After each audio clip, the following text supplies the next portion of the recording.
Ken, let's start at the courthouse with you. What can we expect from today's arraignment, and what more are we learning about this suspect? Good morning, Anna. We're expecting an early afternoon arraignment, and an arraignment is a pro forma first appearance. The charges will be read. Remember, he's charged with two crimes at the moment, use of a firearm in a crime of violence and attacking federal officials, but more charges could be in the offing. And the charges will be read, and he'll have a chance to enter a plea, and then there'll be a discussion of conditions of detention. No one expects him to be released, obviously. In terms of what we're learning about the suspect and about what happened, the things that Kash Patel described they're going to reveal at this hearing, a lot of which we already know. For example, the suspect, 31-year-old Cole Allen from Torrance, California, well-educated, a degree in engineering from Caltech, master's degree in computer science, was working as a teacher, even won an award as a teacher, living by all accounts a normal life, but somehow became radicalized. And we know that he purchased weapons, the authorities have said legally, a shotgun and a handgun. He also had knives with him. He took the train across country, stopping in Chicago. And that's important because he didn't have to bring weapons past airport security, for example. There's no screening getting on an Amtrak train. And he checked into the hotel, knowing that that would better afford him access. Even though there wasn't a security perimeter outside the hotel doors, members of the public could walk in. There are Secret Service agents around watching for people, but he knew that he could keep away from that kind of screening by checking into the hotel. And what we're learning is that he took stairs down before he mounted his attack to the floor above the ballroom, and then charged 60 feet sprinting at the security checkpoint where there were metal detectors and magnetometers. He got past the first line of officers, who immediately started opening fire, and those were the gunshots that we heard. He may have gotten off a shot. It's unclear at this moment. And then they tackled him and detained him well short of the ballroom. So President Trump was never in any danger. But after that, lengthy period of chaos as the tactical team came in and Secret Service agents with guns began trying to evacuate the president, the vice president, and all the VIPs. And so then we learned that he sent this missive out, this 1,000-word explanation of why he did what he did, saying he was targeting Trump administration officials. He called the president a pedophile and a rapist. So clearly he had gone far down a path of radicalization and felt like political violence was the answer. We may learn more about his motivations today at this hearing, Anna. Laura, President Trump has had a lot to say about this. Fill us in. That's right, Anna. So there were two things that stood out in the aftermath that the president has focused on. One of those is that he was asked directly whether or not he thought there was anything that could be done about the rise in political violence, or if this was simply the cost of doing politics. And he said, yes, that he thought that it was the cost of doing politics. And he repeated this again the next day, normalizing the level of political violence across the country when he sat down with 60 Minutes. Take a listen. You go back 20 years, 40 years, 100 years, 200 years, 500 years. It's always been there. People are assassinated. People are injured. People are hurt. And I'm not sure that it's any more now than there was.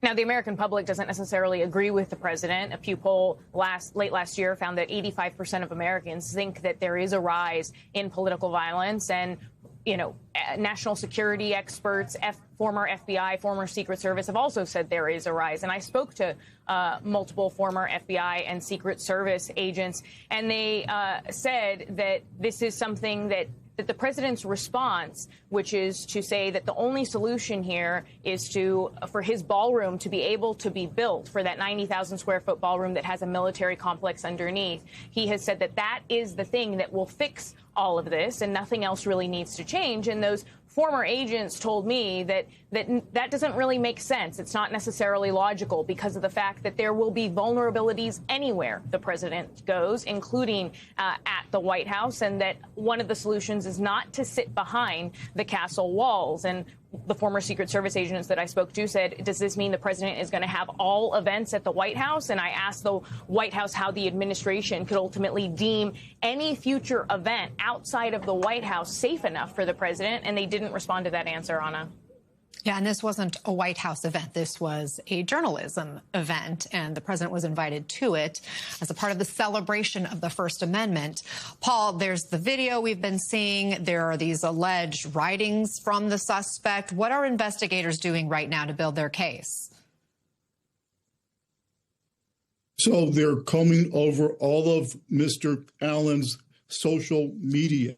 Reportedly, he has hundreds of posts on Blue Sky. So they're looking for a motive. They're trying to understand why he did this. Based on the manifesto, it seems like it's politically motivated violence. One question is against who specifically? The two charges he faces now both have to do with his shooting of the Secret Service officer, alleged shooting of the Secret Service officer. But prosecutors will want something that a charge that they feel more accurately reflects the gravity of what they believe Mr. Allen did. So they're probably looking at attempted assassination. And then, Anna, the question is against whom? So his alleged manifesto doesn't specifically mention the president, although the acting attorney general said this weekend that he thought attempted assassination of a president, there could be evidence of that. I think more likely there's another crime, I call it attempted assassination of a federal official that includes cabinet officials.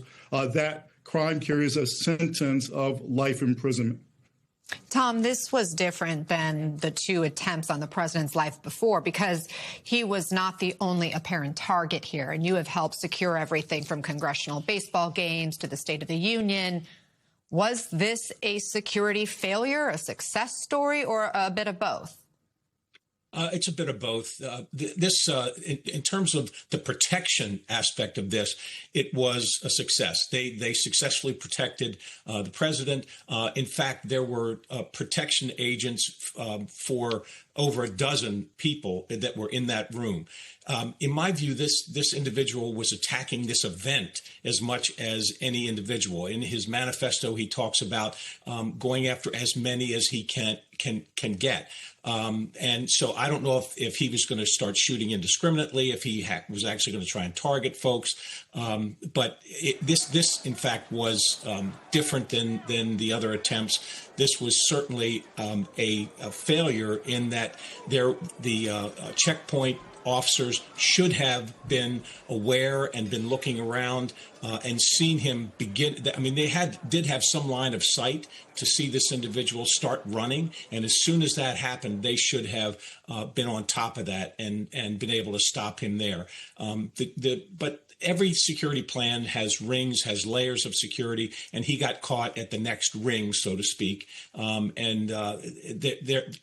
they plan these, make these security plans, they try and make sure that there's no single point of failure that's going to end up in a catastrophic consequence. And in this case, you had a failure at that checkpoint, but it was mitigated by the next ring who was able to take him into custody. This suspect was able to rush the security checkpoint, though, which was close to the event itself. He had guns, he had knives. How could somebody get this close? We saw this in Butler, too, where the security perimeter wasn't sufficient. Yes, and that wasn't sufficient in this case either. One of the things that they should, especially after the event started, in fact, hours before the event would start, they should have had someone posted at every stairwell, every staircase, every elevator. They should have restricted anybody coming to that level unless they had an invitation and had been screened. And so that was, I think, a flaw in the security plan in that they didn't have every avenue to get to that floor posted so that folks could not just go unimpeded to get to that floor. Now, this individual started, a floor away and was going to try and run to get there, but they should have made sure that and should have had folks posted on every single stairwell and staircase and elevator. Paul, the president immediately called this suspect crazy, sick, very disturbed, a nut, a bad person. Could any of that end up helping the suspect's defense?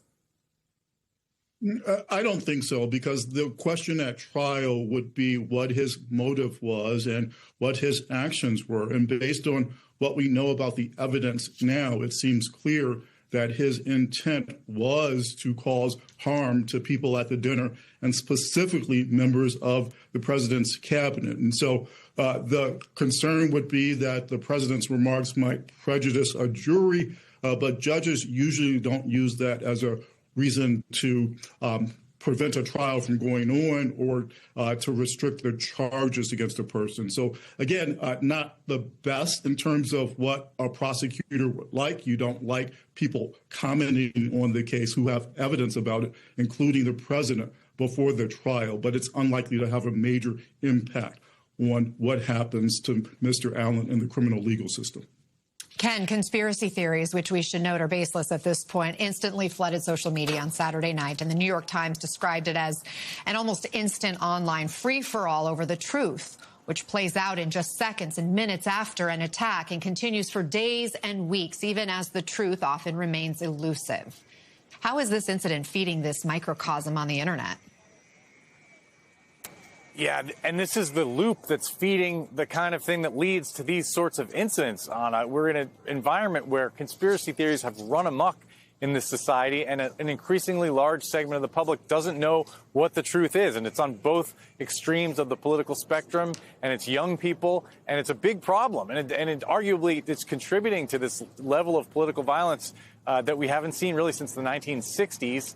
And nobody's really sure how to get a handle on it.